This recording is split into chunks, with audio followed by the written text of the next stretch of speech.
I don't have a relationship with him. I never met him, never did any business with him whatsoever. Man, I'm gonna go tell the people. You can't go tell the people because you one did the shoot. You shot that gun a bunch? Are you getting there? Dolph said, fuck no. Hung up the phone in his face and blocked. Right then and there. Yeah, I can tell you how many times I shot. Easy to get into, but hard to get out. Let's get into it, because this is the murder that shook the streets and the beef that lit the whole thing on fire. The streets of Memphis, Tennessee don't play about anything, especially when it comes to keeping things solid.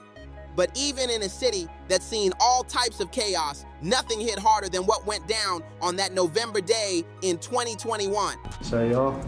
Yeah, back up a little bit. All right. First guy out of the car, who's that? It's me. That's you? Which one of the guns do you have? I got the little Draco stab on. Okay, that's that semi-automatic weapon, is that right? Yeah. This wasn't just some small drama blowing out of control. This was the straight-up assassination of one of the realest to ever touch a mic, young Dolph. You're talking about a hit so bold, it had the whole hood whispering, the whole city hurting, and the entire hip-hop world staring at the headlines like, how did it get this far? It felt like the atmosphere in Memphis cracked open that day. On November 17, 2021, 36-year-old rapper Adolph Robert Thornton Jr., known to the world as Young Dolph, was gunned down in broad daylight at Makita's homemade butter cookies. This was a spot he always pulled up to for his favorite treats, a place he showed love to. This wasn't late night danger.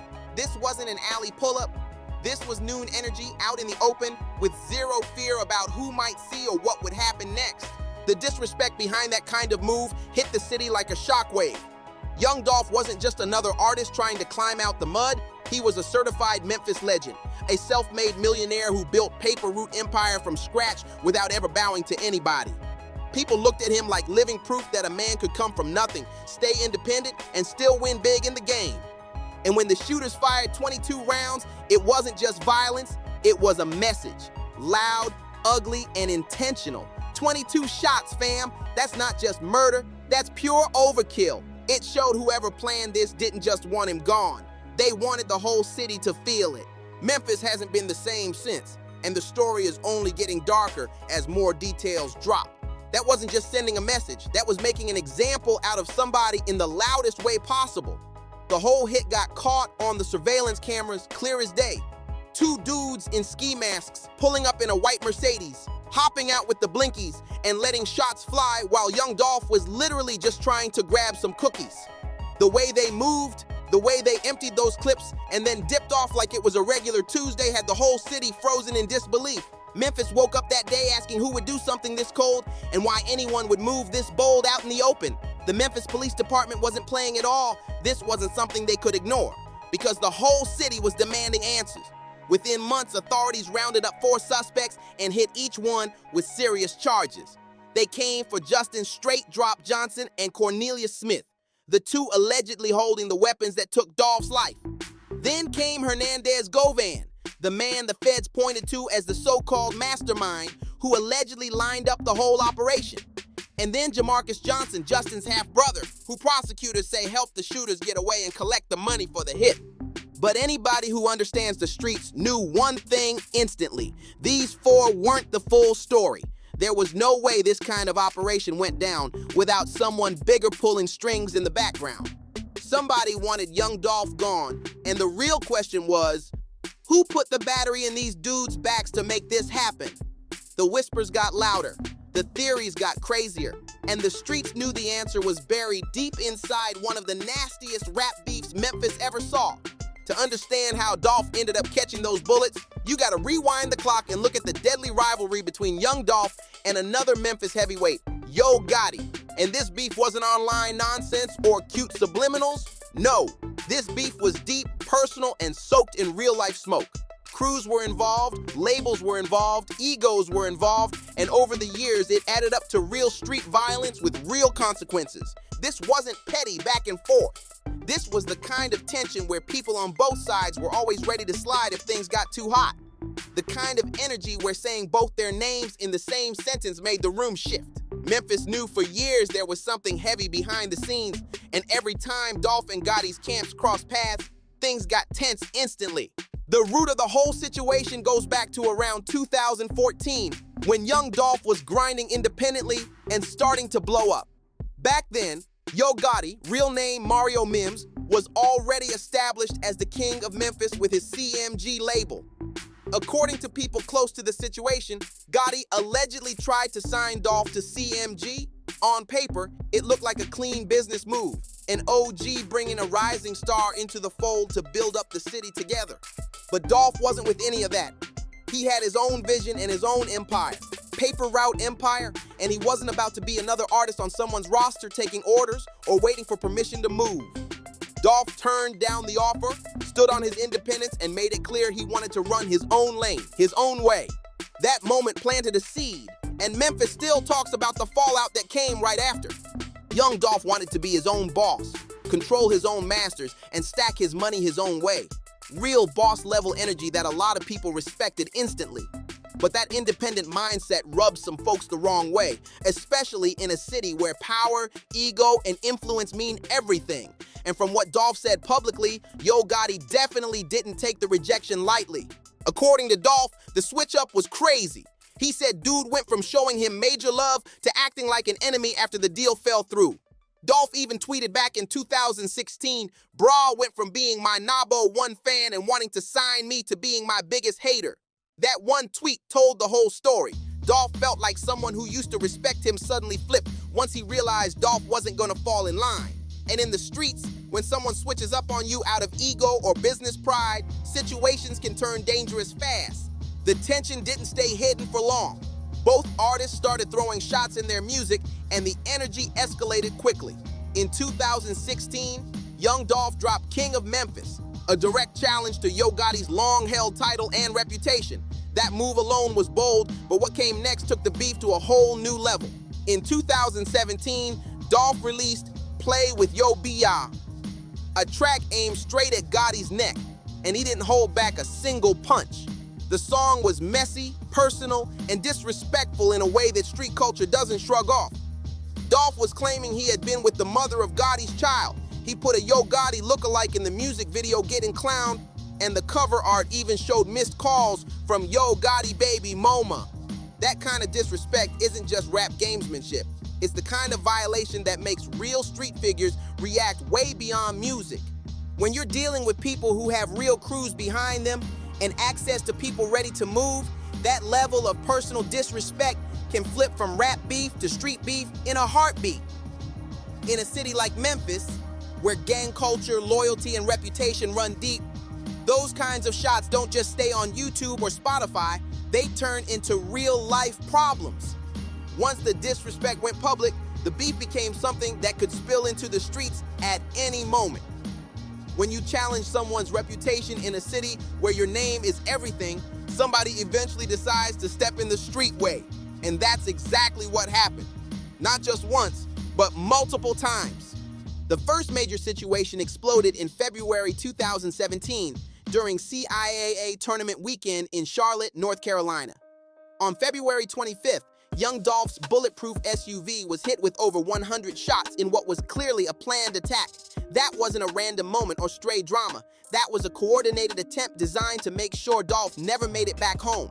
The wild part is, Dolph survived without a scratch. His truck really lived up to its name. And that moment made the whole beef shift again. Because surviving something like that just added more tension, more speculation, and more danger surrounding the feud. This is where the story officially left music beef behind and stepped into real war territory. And Memphis knew things would never be the same. Somebody wanted young Dolph gone so badly they unloaded 100 rounds into his truck like they were trying to erase him from the map. The only reason he walked away from that attack was pure luck mixed with smart planning, because Dolph had the sense to get that SUV fully bulletproofed. Without that, the story would have ended right there, and Memphis knows it. But the violence didn't slow down at all. Just 7 months later, in September 2017, young Dolph got shot multiple times outside the Loews Hollywood Hotel in Los Angeles. And this time, the situation was way more serious than before. He ended up in critical condition, fighting for his life, and the whole industry was holding its breath. It was one of those moments where everyone realized the beef around him wasn't just music, it was turning into something deadly for real. At first, Yo Gotti's name popped up in the early reports because he was staying at the same hotel, and the media ran wild with it. But the LAPD quickly shut that down and confirmed he wasn't a suspect. Instead, one of Gotti's guys, Corey McClendon, ended up getting arrested for attempted murder. But just like previous situations, he beat the case and walked out clean. The streets noticed that pattern instantly. Fast forward, and the third time really became the charm for the truth to finally crack open. Because when Justin Straight Drop Johnson's trial officially began in September 2024, almost 3 years after young Dolph was killed, every street-connected person in Memphis had their eyes glued to that courtroom. I do know of a situation, not the name drop, but we got a very well-known, respected NBA player from our city that wanted to see the beef end. He reached out to a well-respected club promoter in Memphis, Tennessee, and asked him to reach out to both parties and try to dead the beef. Well, he reached out to Gotti, and Gotti was all for it. He was open to having a conversation with Dolph, possibly meeting up to put an end to it. Dolph said, "Fuck no," hung up the phone in his face and blocked. This wasn't some random neighborhood case where one dude got caught in drama. This was a murder trial that had the potential to expose people with real influence in the Memphis rap scene. Johnson was staring down charges of first-degree murder, conspiracy to commit first-degree murder, and being a felon with a weapon. Those charges aren't light. If convicted, he would basically be looking at spending the rest of his life behind bars with no chance of walking free again. The courtroom energy was heavy because everyone knew the stakes were through the roof. The prosecution, led by Shelby County Assistant District Attorney Paul Hagerman, came in loaded with evidence. They had the surveillance footage showing the two masked shooters hopping out of that white Mercedes and letting the shots off while Dolph was inside Makita's buying cookies. They had the phone records showing Johnson and the other defendants in the area right when everything went down. They had digital breadcrumbs, movements, towers, timestamps, everything lined up to show these men weren't far from the scene. And the deeper the evidence went, the more people in Memphis started whispering that this trial wasn't just about the bullets in the shop. It was about whether this whole setup could end up dragging bigger names into the light. The courtroom wasn't just a legal battle, it was a powder keg. And everyone watching felt the tension explode every single day of testimony. They even had the ballistics locked in, matching the guns used in the murder straight back to the suspects. But the evidence that truly crushed Justin Straight Drop Johnson wasn't the shells or the footage. It was the moment his own co-defendant, Cornelius Smith, decided to flip. I don't have a relationship with him. I never met him, never did any business with him whatsoever. That's why it was strange to me, all the comments and hoorah on social media accusing me of doing things that was absolutely not true, because I never had any dealings with Yo Gotti whatsoever, period. That move hit the courtroom like a bomb, because when someone from your own circle starts talking, everything gets dangerous fast. Cornelius Smith's testimony wasn't soft at all, it was explosive. The second he sat down and opened his mouth, the entire vibe in the courtroom shifted. Smith didn't just admit to being involved in the shooting that took young Dolph's life, he started dropping names, connecting dots, and suggesting the hit wasn't some small-time street drama. He made it sound like there were people with way more power moving behind the scenes. According to Smith's sworn testimony, this murder wasn't random, wasn't emotional, and wasn't just two dudes beefing over nothing. He told the court that the hit on young Dolph was ordered by someone much higher on the ladder, Anthony Big Jook Mims. And that name shook the room instantly, because Big Jook wasn't just anybody, he was Yo Gotti's older brother and a major figure connected to CMG. When Smith said that on the stand, it felt like the entire case jumped into another dimension. The idea that the hit was tied to someone with that much weight in Memphis made everybody in the courtroom sit up straighter. Smith wasn't whispering or guessing, he was testifying under oath, pointing the finger upward, making it clear he believed this wasn't a small street mission at all. His claims made the whole situation feel way bigger than just two shooters in a car, like the hit was meant to send a message from people with real influence and real control. And once he said Anthony Big Jook Mims' name out loud, Memphis knew this trial wasn't just about the shooters, it was about the entire chain behind the scenes. once the trial started coming out, you find out allegedly that Big Jook had hits on all the PRE dudes. Had 100,000 on Dolph, 50,000 on Key Glock, 50,000 on PRE Woo, 20,000 on Snoop Bands, 5,000 from Lucci Great. And from what they were saying is that Straight Drop only got $800. Smith testified that Big Jook put up a $100,000 bag on Young Dolph's head, 100 bands just to take out one of Memphis's biggest rap stars. That claim alone sent shockwaves through the courtroom because that ain't pocket change. That's a serious bounty meant for a serious target. According to Smith's version of events, this wasn't some sloppy street revenge. This was a structured job with money divided ahead of time. Smith told the court that the payout was supposed to be split up clean. Him and Justin Straight Drop Johnson were each supposed to get 40 racks for actually pulling the trigger, while Hernandez Govin, the alleged mastermind behind the entire setup, was supposed to get 20 bands for lining up the plan and coordinating every move.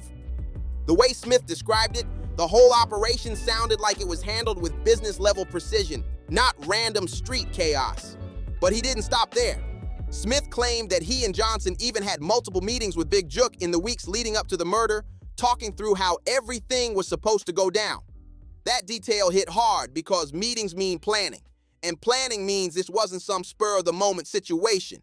Then he took it even further, saying that after they carried out the hit, him and Johnson hopped on FaceTime with Big Jook to confirm the job was done. That one detail alone had the whole courtroom holding its breath. But Smith's testimony reached another level when he started talking about what happened after he got arrested in January 2022. He claimed somebody connected to CMG came through with $50,000 to cover his legal fees.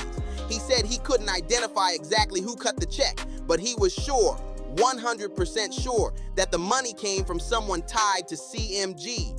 That part of the testimony had the whole room buzzing because paying a man's legal fees after a murder charge isn't something small.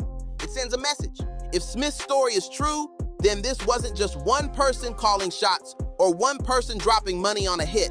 It would mean there was a bigger web behind the scenes, bigger pockets, bigger influence, and possibly bigger intentions. Smith painted a picture that suggested this wasn't just about ordering a hit, it was about supporting, protecting, and shielding the people who carried it out. And if money from someone tied to CMG really went toward legal help, that opens the door to accusations way beyond the actual murder. Things like deeper involvement, potential obstruction, or accessory moves coming from people higher up the chain. This testimony didn't just heat up the case, it blew the entire room open with questions Memphis wasn't ready to ignore. Justin Johnson's defense attorney, Luke Evans, came out swinging hard and went straight at Cornelius Smith's credibility like he was trying to crack the whole case open in one move. Evans argued that Smith was bending the truth, twisting details, or even flat out making things up just to get a sweeter deal from the prosecution. He painted Smith as a man who would say whatever the state wanted as long as it meant shaving years off his sentence. Evans even brought up a letter Smith allegedly wrote from jail, a letter where Smith supposedly admitted he'd say anything to avoid spending the rest of his life locked up. If that letter is real, it hits like a bomb because it makes Smith look like someone who's willing to throw anybody under the bus just to walk free. That one piece of paper had the power to turn Smith into the most unreliable witness in the whole courtroom. And Evans didn't stop there. He highlighted every inconsistency he could find in Smith's story. The biggest one, the money. Smith testified he was promised $40,000 for helping carry out the murder, but he admitted under oath that he only ever got $800 total, $500 at first and another $300 later. That gap is wild, and Evans used it like a weapon, saying no real hitman would risk life in prison for money that couldn't even pay rent. But even with all those attacks on Smith's credibility, the jury wasn't buying the defense narrative. On September 26, 2024, the jury came back with the verdict. Justin Straight Drop Johnson was guilty on all counts: first-degree murder, conspiracy to commit first-degree murder, and being a felon with a weapon. The courtroom went silent for a moment because everyone knew this was the decision that would define the next 50 years of his life. The jurors had gone through everything: the surveillance footage, the phone records, the movements before and after the shooting, and of course, Smith's testimony, flaws and all. And after putting it all together, they were convinced Johnson played a direct role in taking young Dolph's life, When the judge read the sentence, it hit cold: life in prison, which in Memphis means a minimum of 51 years before you can even think about parole. Johnson is around 30 years old right now, so if he somehow survives his entire sentence, he'd be about 81 years old before he even gets a chance to breathe free air again. In other words, his life outside a cell is done, finished, locked away forever. That reality crashed down on the courtroom instantly, because everybody there knew a life sentence in Memphis isn't symbolic, it's literal. But even with Justin Johnson's conviction giving young Dolph's family and fans a piece of justice, it didn't close the story. It cracked it wider open. His guilty verdict sparked a whole new wave of questions about who else was moving behind the scenes, who else played a part, and whether the people Cornelius Smith named were going to end up under the spotlight next. If Cornelius Smith's testimony about Big Jook is legit, and the jury clearly thought it was credible enough to help convict Justin Johnson, then the streets started buzzing instantly with the real questions. Who else knew about this alleged plan? Who else was supposedly involved? And the loudest question echoing everywhere was this: did Yo Gotti know what his brother was allegedly plotting, or was he completely in the dark? The tension around that question was insane. Right now, there is no public evidence tying Yo Gotti himself to ordering, approving, or coordinating a hit of any kind.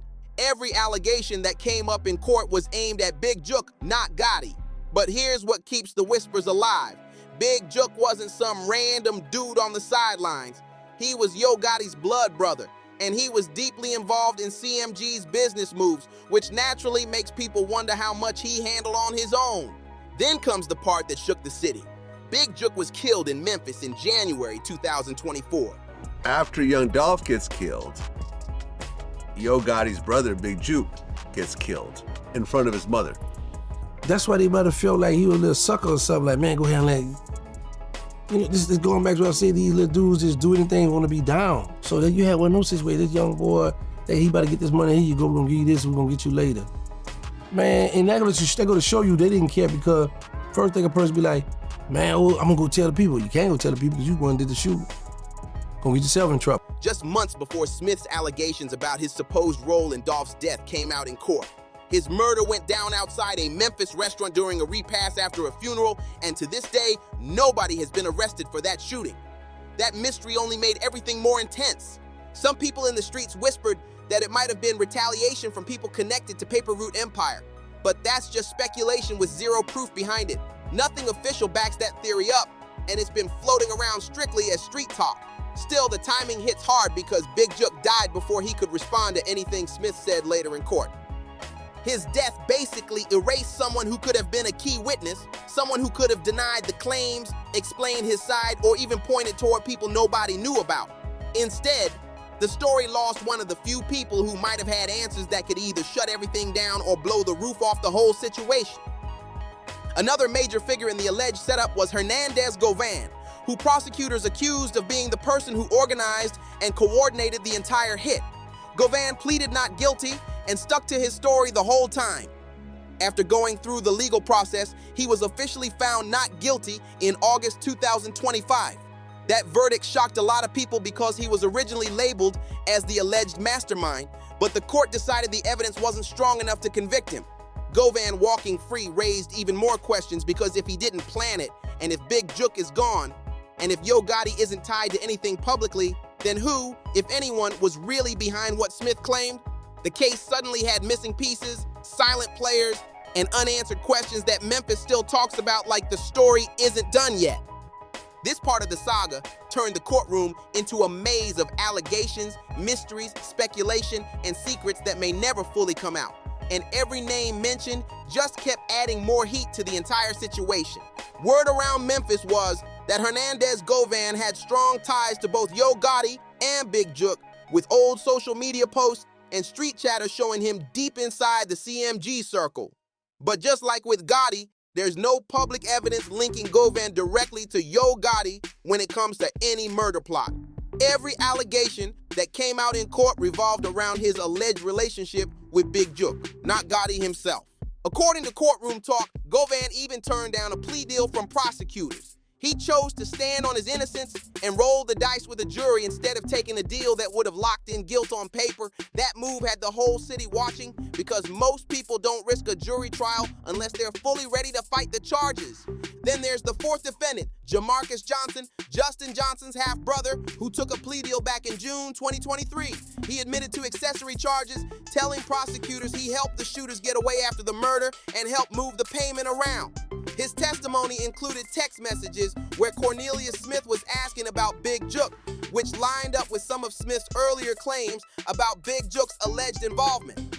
But the same warning applies here. Jamarcus is cooperating to get a lighter sentence, so everything he says has to be taken with caution. When someone is facing serious time and trying to shave years off, everybody knows they might say what the prosecutors want to hear if it helps them breathe free air again. The courtroom was full of tension because the motives behind every testimony mattered.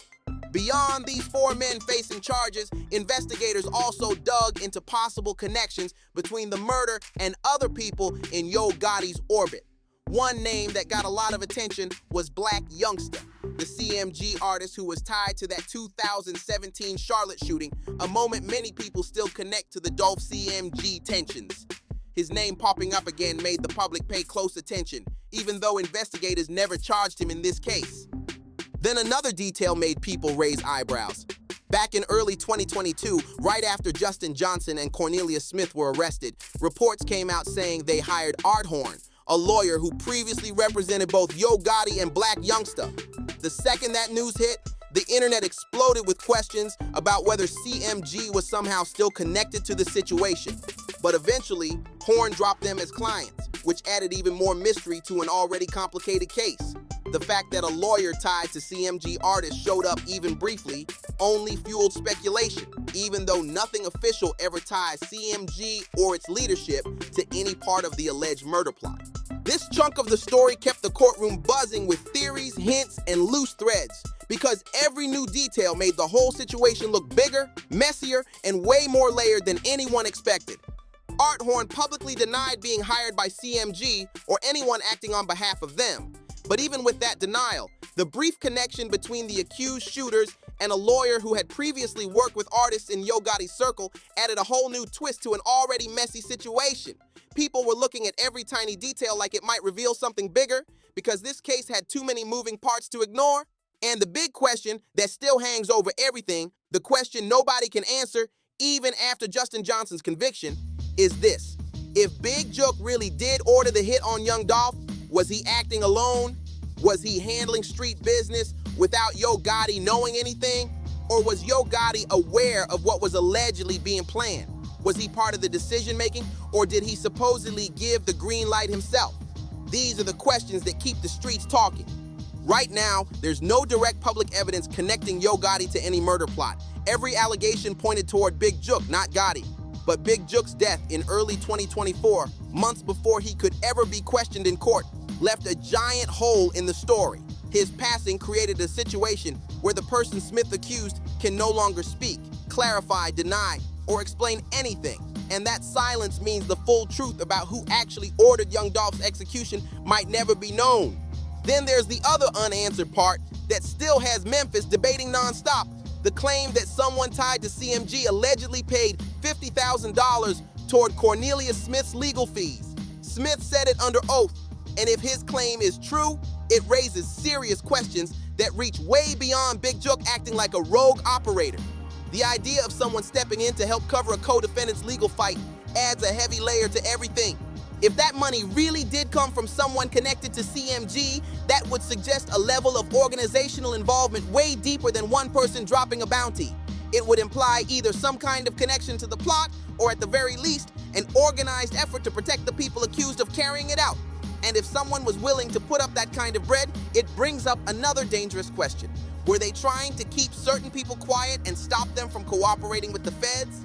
That possibility is what keeps this case burning hot, even now. Because if those legal fees were paid by someone inside the CMG circle, it changes the whole picture. It transforms the situation from an alleged personal move by Big Jook into something that might involve bigger players, bigger pockets, and bigger intentions than anyone expected. And that's why this whole murder saga still feels unfinished. The unanswered questions keep stacking, and every new detail only makes the story heavier, darker, and more tangled. The details about this alleged payment are frustratingly vague, which makes the whole situation even harder to pin down. Nothing about it is clean, nothing about it is confirmed in public, and every explanation opens the door to even more questions. And when you're dealing with Memphis's tight-knit street culture, there are a bunch of possible reasons why Cornelius Smith's legal fees might have been paid, if they were paid by anyone other than himself or his own circle. In Memphis, it isn't shocking for associates, homies, or even distant connections to come together to help someone facing serious time. That kind of support happens fast, especially when people worry the person might fold under pressure and start talking to authorities. So even if money moved around, that doesn't instantly prove some huge organizational conspiracy. It could have been people trying to keep someone steady so they wouldn't panic and start cooperating. Still, the mystery around the payment makes everything feel 10 times heavier. Another thing that keeps this whole case twisted is the massive difference between the alleged $100,000 bounty Cornelius Smith says Big Jook supposedly put on young Dolph's head and the tiny $800 Smith admits he actually received. That gap is wild. We're talking about a promise of 100 bands versus less than 1% of that number actually landing in his hands. That isn't a small mistake. That's a huge discrepancy that makes everyone wonder what really went down. Smith claims he was told one thing, but ended up with pocket change. And that type of difference makes his story sound messy, confusing, or possibly only half true. It also raises the question of who really controlled the money, if the alleged bounty existed at all, and whether the shooters were being played by someone higher up or using the story to shift blame. Either way, the numbers don't match, the details don't line up, and every part of this payout story makes the whole situation feel even darker and more complicated than people originally thought. Now, if you're a street dude being told you're getting 40 racks to take out a target, and you actually go through with it, then only end up receiving $800, you'd be furious. You'd be ready to retaliate, distance yourself, or at the very least refuse to protect the people who allegedly shorted you. Nobody risked their entire life for $800, especially not in a high-profile situation like this one, but here's where it gets strange. Cornelius Smith still chose to cooperate with authorities and testify against Justin Johnson, even while claiming he got played on the payment. That choice alone raises a huge question. Why would the same people who allegedly ordered such a serious hit, who supposedly had access to $100,000 and who allegedly later dropped $50,000 on legal fees, short the shooters so heavily? That math doesn't make sense to anybody.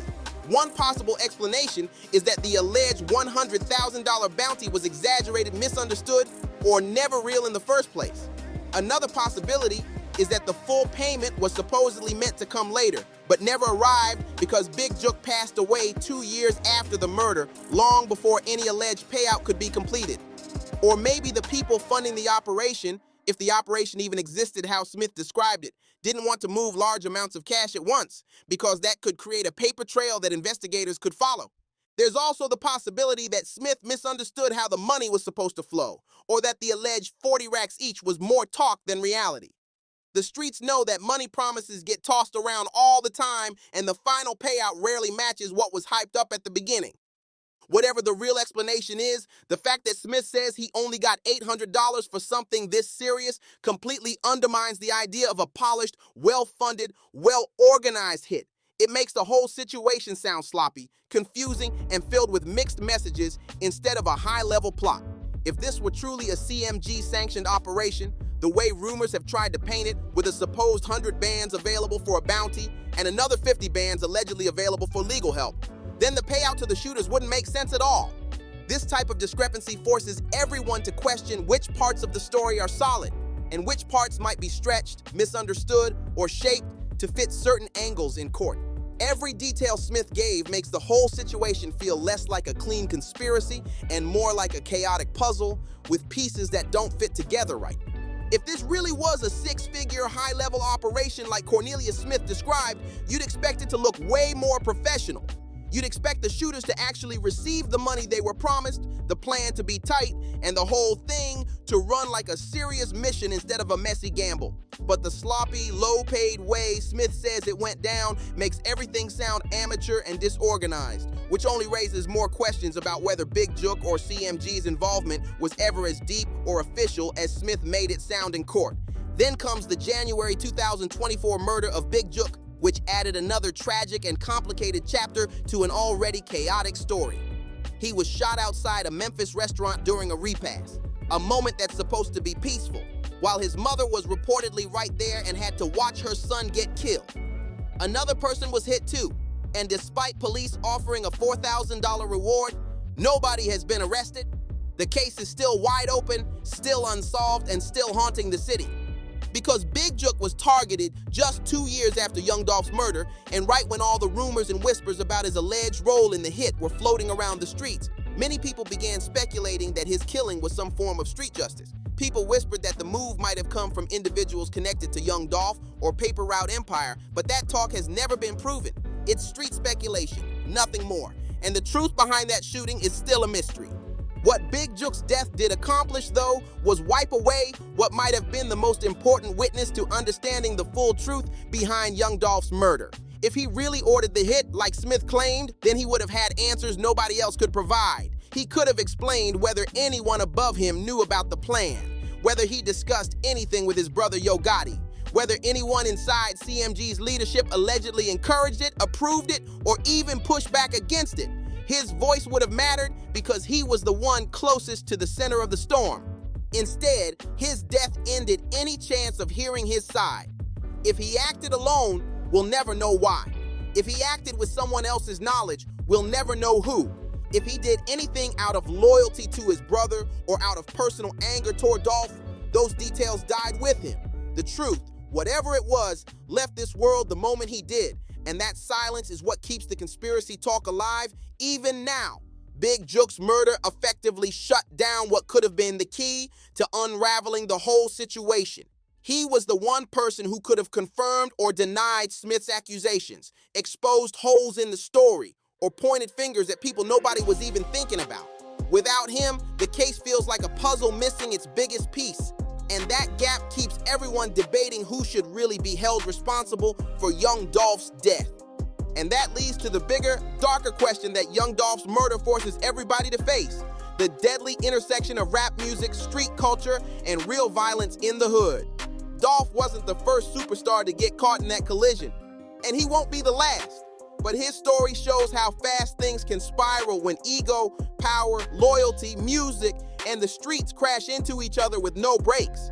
This tragedy didn't just shake Memphis, it exposed the thin line between fame and danger that so many artists walk every single day. The hip-hop world has always had a complicated love-hate relationship with beef. On one side, competition is part of the culture. Always has been. Lyrical battles, rivalry, bragging rights, calling yourself the best, and dropping diss tracks to clap back at disrespect. All of that has shaped some of the most iconic moments in rap history. Those battles built legends, pushed artists to new levels, and created tracks people still replay today. But there's a darker side too, because when artists involved in a beef are also tied to real street life, old gang ties, or people who move in dangerous circles, things can flip from entertainment to disaster fast. The line between music and real-life violence starts getting blurred, and what begins as bars or marketing hype can suddenly spill into the streets with real consequences. That's when diss tracks turn into funerals and rap rivalries turn into actual tragedies. Young Dolph left behind children who now have to grow up without their father. It's a pain no family deserves to carry. Big Jook left behind relatives who watched their loved one lose his life in front of them. The people who allegedly carried out these crimes, the shooters, the planners, the ones who got pulled into this mess, are locked up or about to spend decades behind bars, with their own futures gone before they even reach middle age. That's another generation of lives wiped out by decisions made in the heat of pride and pressure. And for what? For pride, for respect, for a name, for rap territory in Memphis, for loyalty to a label, a crew, or a neighborhood. This ain't the 80s anymore. And the reason why I pay a lot of attention to that, because I was once a part of that stupidity. I once did that.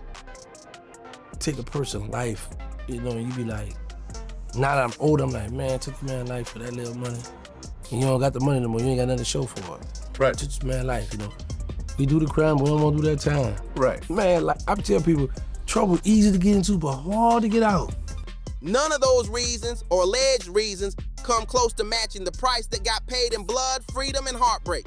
Whatever benefits anyone thought they might gain from these moves ended up tiny compared to what was destroyed forever. The truth is, we may never truly know the complete story behind who should be held responsible for young Dolph's death. Too many players are gone, too many details are cloudy, too many claims are unproven, and too many voices that mattered never got to speak. What we can say without question is that his murder was a devastating loss that shattered families, hurt a whole city, and shook the entire hip-hop community. Young Dolph wasn't just a rapper, he was a talented creator, a successful independent businessman, a man who gave back to his community, and someone who built his career on his own terms.